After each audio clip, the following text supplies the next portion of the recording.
Welcome back to Mailbag Monday. Starting off today's openings with Good Neighbor Brewing Company's Iced Coffee Milk Stout. They describe it as a stout brewed with milk, sugar, cacao nibs, Tahitian vanilla, and cold steeped coffee. The coffee was roasted by Little Sister Coffee Maker in Winnipeg, and of course, the beer itself was brewed right here in Winnipeg.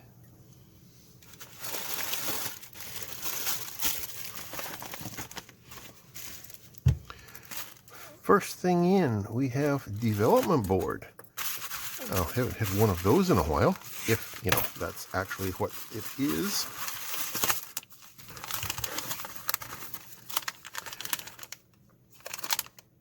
This does look like a development board. Let's see what's in there.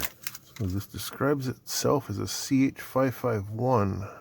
The chip is actually a CH552. I think this is a small microcontroller with built-in USB capability.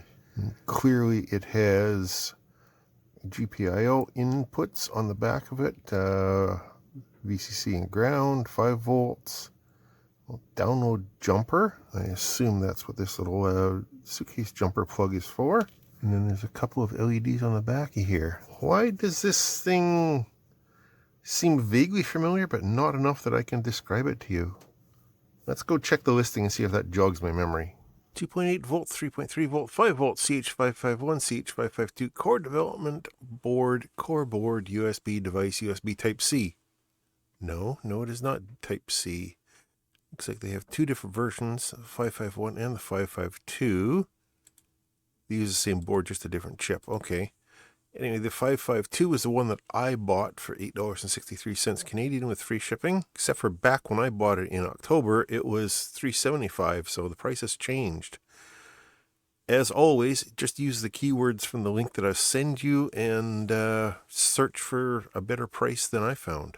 That aside, what does it say? The 552 has a built-in ADC, touch capacitive touch, okay, 3 timers, signal capture, PWM, dual serial ports, SPI, USB, and a full-speed transceiver. So it's got 16K of memory, 14 of which can be used for program and 2 for bootloader.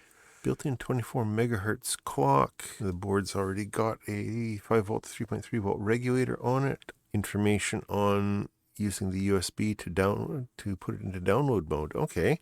And I seem to remember one of you guys mentioned that there is an Arduino framework available to program this thing. Right, next thing in says pliers. Did I order any tools recently? I don't remember. I guess it doesn't have to have been recently because this is coming from, the other side of the world, so. Oh, it's a little pair of cutters, okay. With a lock on them. Oh, they are flush cutters too. That's nice. I always prefer flush cutters for doing electronics work because you can get just right up tight to things and don't leave stubby bits sticking out. Especially things like tie wraps, or what do you guys call them? Zip straps or zap straps or whatever those are called in your part of the world. Because if you use flush cutters on those, then you don't leave a little jagged edge sticking out which will slice the next guy's forearms. Even worse if the next guy is you. So those are cute and tiny, especially compared to the ones that we're all familiar with. They look like they have a very, very similar jaws on them. The only difference is, other than, the length of them, is this little locking thing here. Those are kind of cute. I don't know why I would have ordered a tiny pair of them because, I don't have tiny hands. These fit better. This is almost toy-like. 3.5 inch mini 170 diagonal pliers, DIY hand tool, model clamp cutting plier, DIY. That's why I bought these. They were 99 American cents or $1.33 at auction, and I was the only bidder, with free shipping. The seller really has nothing to say about them down here. 1x pliers, model 170. Off to a pretty good start. Let's see what the next thing. The next thing is this little box that somebody sent anonymously to my P.O. box. So let us just see what surprises await inside.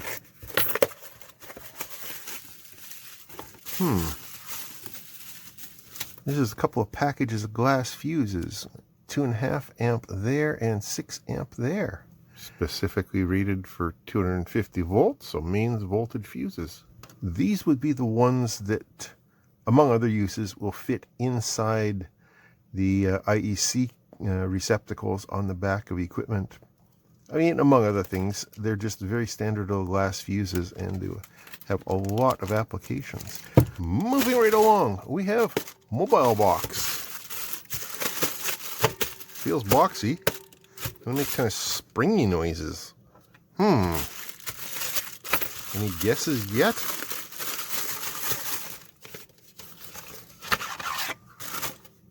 Ah, it's a power bank.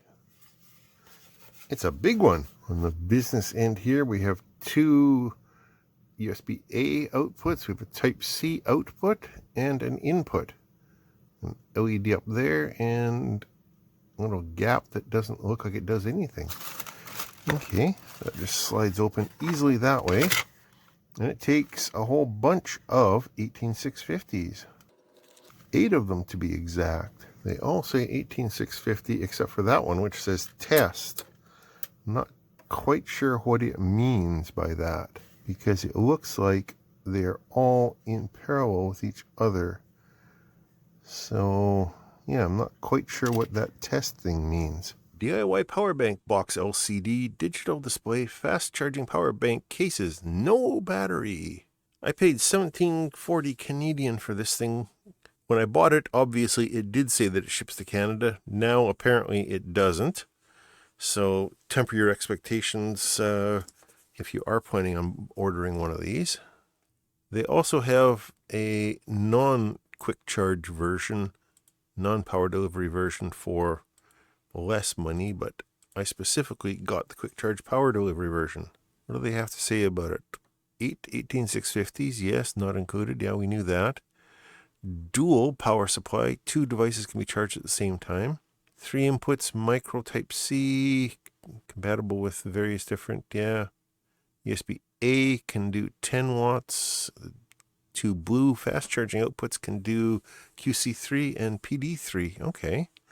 The 08C, which is the one I got, can do 18 watts. Intelligent charging, power indicator, yada, yada, yada. Okay. There we go. Here's the power delivery specs. So it can do 5 volts at 3 amps, 9 volts at 2 amps, or 12 volts at 1.5 amps. That should be enough to power that USB soldering iron I got a couple of months ago. That is, I believe, why I bought this.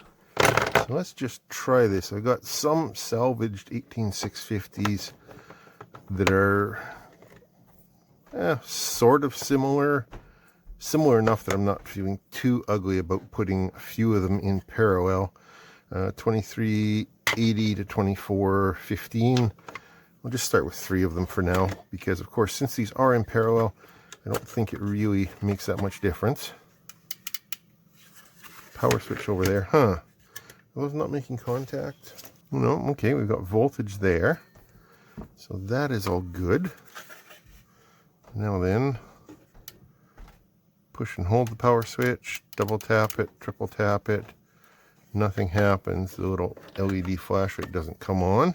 Let's put the cover on to keep the batteries in. Plug in my tester here. Nothing. Huh. Well, that's not performance. Does it need a load, maybe? Will it work with this little flashlight thing? No. Oh, I'm feeling kind of ripped off right now. There's no way for it to tell that it doesn't have a full complement of cells in there. We already verified that we do have continuity, so... Okay, so it will take a charge. That's useful, and it is actually charging at a power delivery rate. It's bumped itself up to 9 volts. But since these cells are pretty much fully charged, it's only taking about 200 milliamps right now. I wonder if that's enough to wake it up. Nope, that still does nothing. Okay. Well, we'll have to explore that further at a later date. Well, that was a little disappointing. Hopefully, this largest and last package can make up for it. It says caliper on it.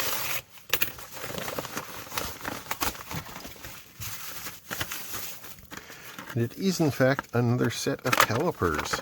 I already have a set. Does this got batteries in it? No, it doesn't.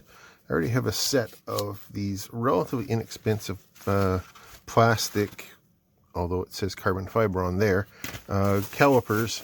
So as I've been measuring things to design for 3D printing at various times, I've discovered that wherever I happen to be working, my calipers are always in a different place. So I decided these are cheap enough that I can just get myself a second set and have it wherever the other one isn't.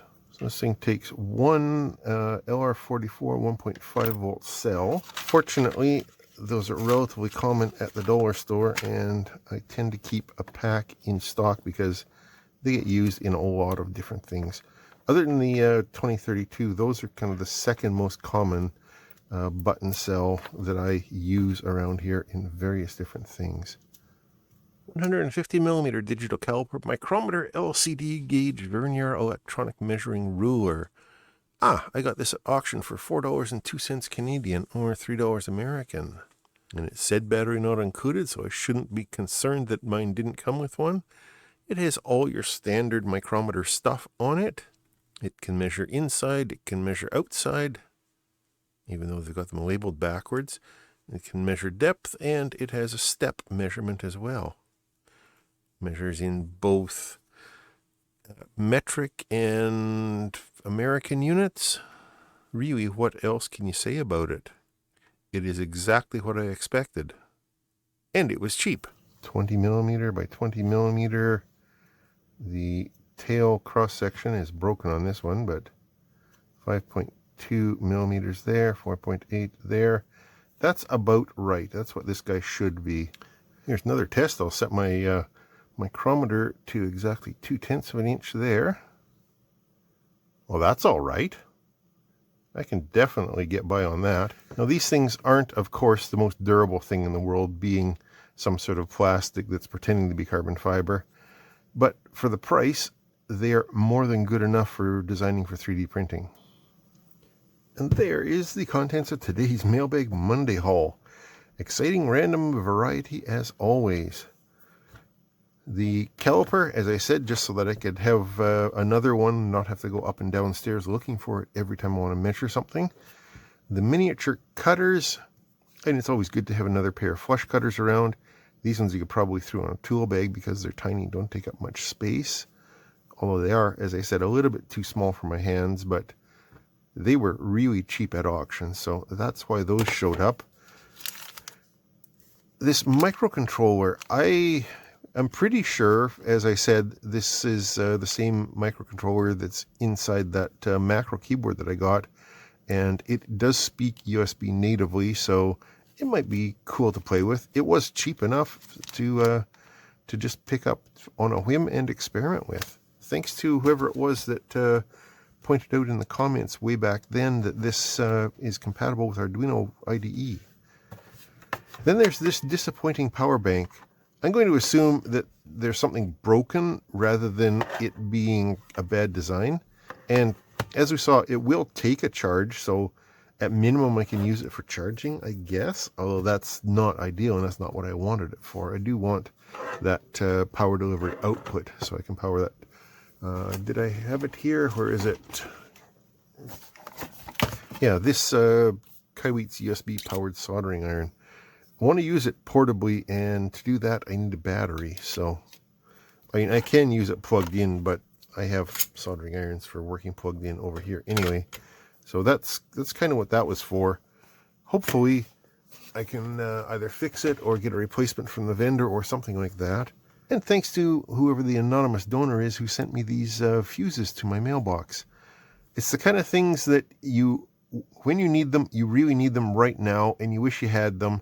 That's kind of the excuse that I give myself for buying a lot of this stuff is I may not need it today, but it'll help me out in a pinch at some point in the future. At least that's what I tell myself. Well, thanks for watching, everybody.